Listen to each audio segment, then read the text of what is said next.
Hello tout le monde, bienvenue sur le monde de l'Humpy, j'espère que vous allez bien. On se retrouve aujourd'hui pour une review qui me rend joyeux, je suis joie.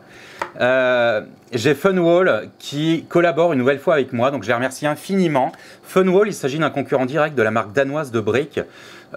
Qu'est-ce qui différencie Funwall des Danois? C'est que Funwall, déjà, je trouve qu'ils vont très vite sur l'amélioration de la qualité de leur set. Surtout au niveau du design, au niveau, alors je vais rentrer dans le terme ingénierie de leurs briques. Il y a des briques qui sont très sympas. Et l'avantage qu'ils ont, c'est qu'ils ont décidé d'intégrer directement à tout leur set des systèmes d'éclairage. Ça, c'est quelque chose qu'on n'a pas chez la concurrence, enfin, notamment chez la marque danoise que tout le monde connaît. Deuxième point très important chez Funwall, vous n'avez pas de planche de stickers. Toutes les pièces sont imprimées. Ça, c'est vraiment du caviar quand on veut se faire plaisir sur des sets sans forcément avoir à coller des stickers. Je vais rebondir aussi sur l'aspect stickers. C'est que les stickers, dans le temps, ils ont tendance soit à sécher, soit à se décoller, soit à jaunir avec la lumière. Là, sur des pièces qui sont imprimées, vous êtes sûr que ça tiendra. En plus, la qualité des prints est vraiment super bonne. Voilà, ça c'est fait. On a déjà testé sur la chaîne deux précédents sets. J'avais commencé les reviews de Funwall avec le kiosque à journaux, si vous vous souvenez, qui était vraiment magnifique. J'avais adoré monter ce kiosque. Je crois que c'est le meilleur souvenir que j'ai avec cette marque parce que c'est tout petit, tout mimi, mais c'était tellement bourré de détails. J'ai vraiment adoré. Ensuite, Funwall est revenu et m'a fait tester la tour de guet médiévale.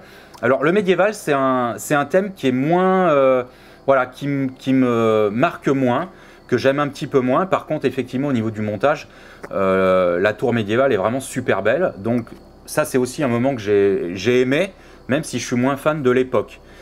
Et cette fois-ci, on retourne dans une époque que j'adore particulièrement, qui est l'époque du Far West. Et Funwall a décidé de m'envoyer leur train qui sort le 30 juillet. Il s'agit d'un train du Far West qui est composé de 1524 pièces. Donc autant vous dire que vous avez le temps de vous amuser au montage. Vous allez démarrer le montage avec les personnages. Vous allez ensuite enchaîner avec le montage de la locomotive. Vous enchaînez ensuite avec le tendeur. Et après le tendeur, vous avez le wagon de transport de bois. Et vous avez le wagon de queue qui est un transport de fret avec un petit bureau dedans. Qu'est-ce que j'ai aimé dans ce montage? Bien écoutez, tout. Vous allez déjà, si vous aimez monter les briques, vous allez déjà passer un sacré moment à ce montage. Moi, je pense que le montage, j'ai dû faire ça en... Alors, j'ai fait ça sur plusieurs jours. J'ai dû faire ça en 4h, 4h30 en prenant mon temps, tranquillou.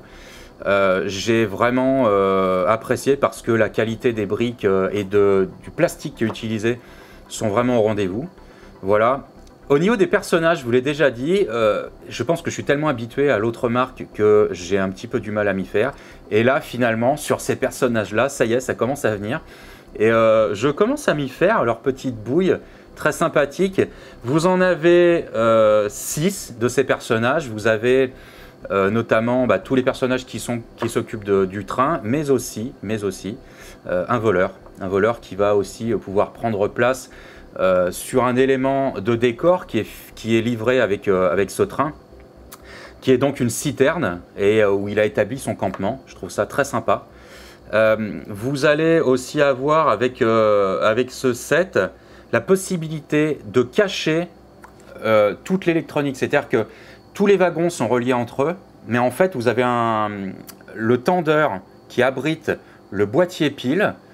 Ce boîtier pile va alimenter tous les wagons avec un fil qui va passer de wagon en wagon avec des pièces qui sont des contacteurs qui balancent l'électricité de wagon en wagon. Donc ça, j'ai vraiment apprécié aussi ce montage que j'ai trouvé peut-être moins compliqué que la tour de guet où il fallait vraiment s'embêter à passer des fils.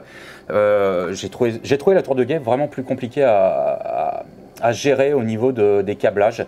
Et là, le train, il est vraiment génial parce qu'il est éclairé partout et le rendu est vraiment top. Qu'est-ce que j'ai aimé aussi? J'ai aimé un tout petit détail, c'est pas grand chose, mais un petit détail qui fait tout. Le train est livré avec des rails Sur les rails, vous allez pouvoir les agrémenter comme si c'était des rails qui ont vécu avec des bouts de bois, des planches, voilà. Donc vous avez des pièces qui viennent se clipser sur les rails, contrairement à la marque danoise qui vous donne les rails tels quels et où on ne s'amuse pas à les habiller.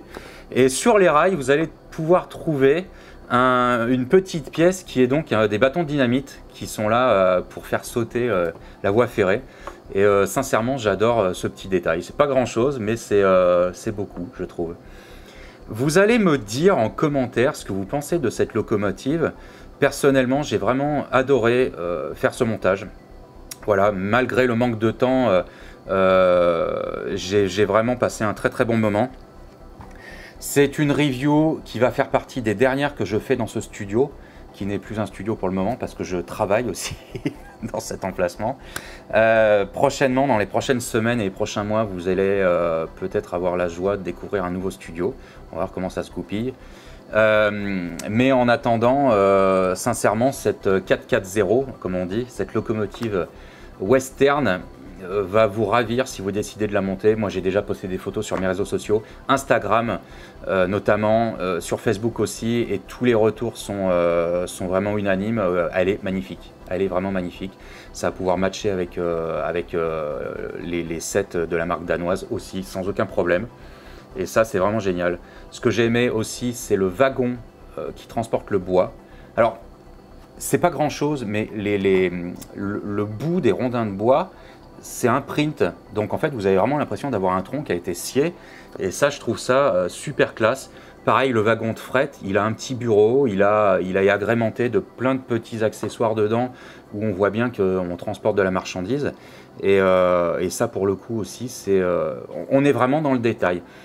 Sauf erreur, j'ai pas trouvé plus d'informations que ça. Je crois qu'on est sur un set qui vaut environ une centaine d'euros. Comme je vous l'ai déjà dit, ça sort le 30 août, donc c'est très bientôt.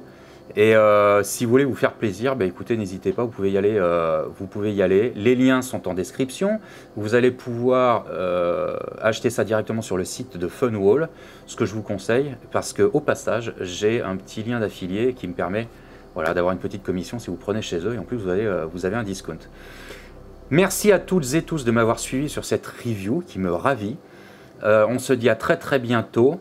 Sachez toutefois que ce set n'est pas réservé aux enfants, c'est du 16 ans et plus, donc on voit très clairement que c'est orienté plutôt vers les adultes. Allez, la bise tout le monde, à très vite sur le monde de Lumpy pour une prochaine review qui va s'orienter vers les consoles. Bye bye, tchuss, à très vite.